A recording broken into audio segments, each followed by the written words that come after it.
Assalamualaikum warahmatullahi wabarakatuh. Saya Agustina Setiawati, calon guru penggerak angkatan 11 dari Kabupaten Semarang di SD Negeri Kebon Dalem 01. Dalam video ini saya akan memaparkan tugas demonstrasi kontekstual modul 3.1. Analisis dan wawancara dengan pimpinan atau kepala sekolah.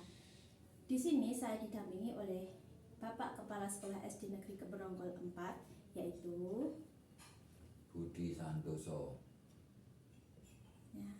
Ya, baiklah, terima kasih Bapak. Selamat siang Bapak. Selamat siang. Ya, bagaimana kabar hari ini ya Pak? Alhamdulillah sehat-sehat. Alhamdulillah baik.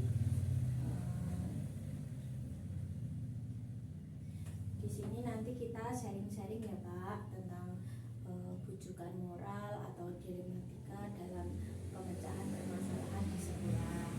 Nah, selama ini bagaimana pendapat Bapak dapat mengidentifikasi kasus-kasus yang merupakan dilematika atau bujukan moral ya Pak? Dilematika maka itu pendekatannya tidak kepada gurunya, ke guru kelasnya, namun itu lebih ke warga atau orang tua wali muridnya. Nah, ketika bersama wali muridnya pun itu belum tentu selesai. Itu kita harus menghubungi atau bekerja sama dengan saudara-saudara orang tuanya. Dan itu sangat dilematika karena pengaruh lingkungan sangat menentukan. Maka ketika kita menyelesaikannya hanya personal langsung ke siswa yang tidak mau ke sekolah tadi, biasanya tidak selesai atau jarang selesai. Jika kita bekerja sama dengan wali murid atau orang tua siswa tersebut dengan mengundang atau membujuk keluarganya, itu baru akan selesai. Nah, ini di sekolah manapun pasti ada. Seperti itu ya Bu. Mungkin selama ini bagaimana pendapat Bapak dalam menjalankan pengambilan keputusan di sekolah, terutama pada kasus-kasus di mana ada dua kepentingan yang sama-sama benar atau sama-sama mengandung nilai kebijakan Pak? Nah, itu sebenarnya tergantung pribadi ya, tergantung pribadi. Jangan mengedepankan egosentrisnya, artinya jangan menganggap bahwa kepala sekolah itu paling benar. Itu selama ini tidak pernah saya pakai. Namun dari dua belah pihak, mari kita ambil keputusan itu. Ketika keputusan itu datang dari kedua belah pihak, maka akan mudah dicerna dan mudah diselesaikan. Seperti itu dari dua belah pihak. Makanya ada tentang kesulitan dalam mendidik anak-anak dalam pembelajaran.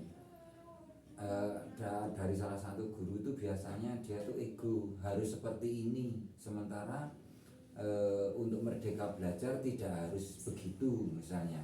Nah, itu kita ambil tengah-tengahnya dengan mengundang rekan-rekan sejawatnya juga. Seperti itu Bu. Iya. Kemudian Pak, untuk langkah-langkahnya atau prosedur yang seperti apa yang biasa Bapak ambil atau lakukan selama ini Pak? Nah, kalau saya menempatkan diri sebagai kepala sekolah, maka ada semacam di kombel itu Bu. Nah, itu kita lakukan istilahnya itu sharing secara berkala. Minimal itu 2 minggu satu kali kita adakan sharing.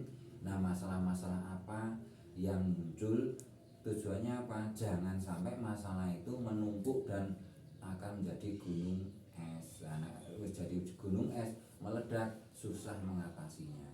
Jadi secara berkala. Seperti itu. Kemudian ada hal-hal yang selama ini Bapak anggap sebagai hal yang paling efektif dalam pengambilan keputusan pada kasus-kasus dilematika ini bagaimana nih Pak?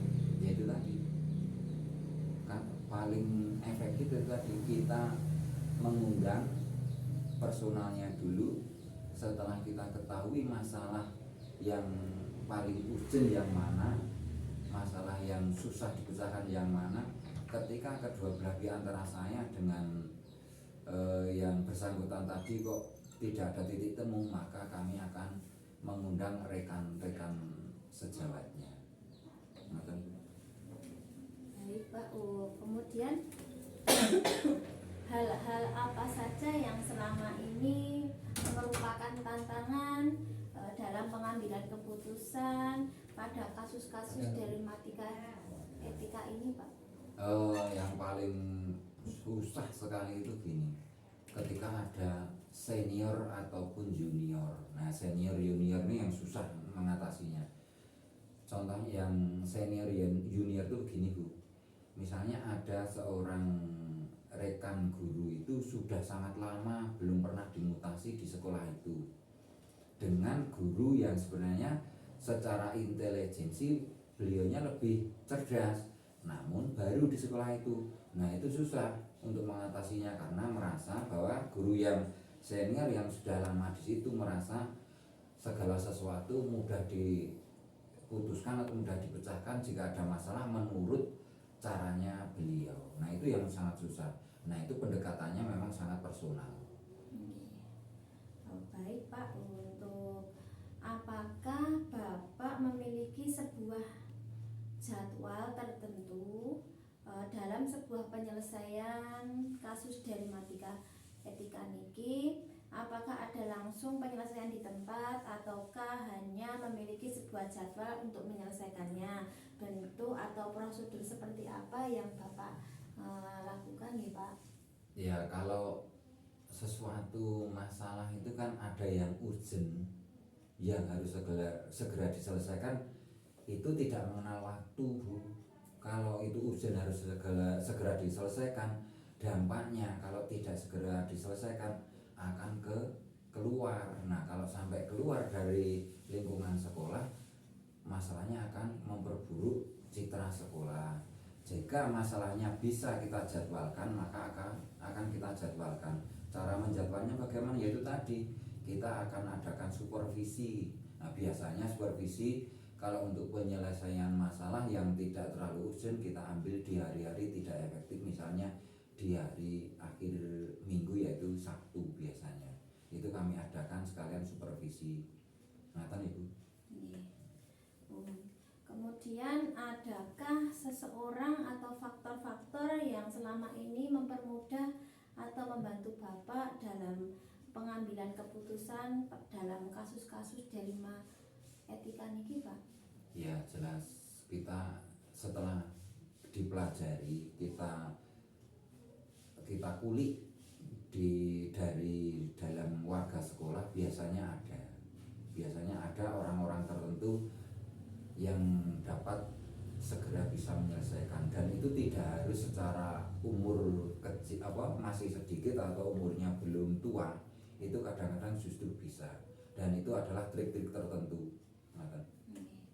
Untuk yang terakhir, dari semua hal yang telah disampaikan oleh Bapak, pembelajaran apa yang didapat dan Bapak saged petik dari pengalaman Bapak dalam mengambil keputusan dilema etika niki Pak?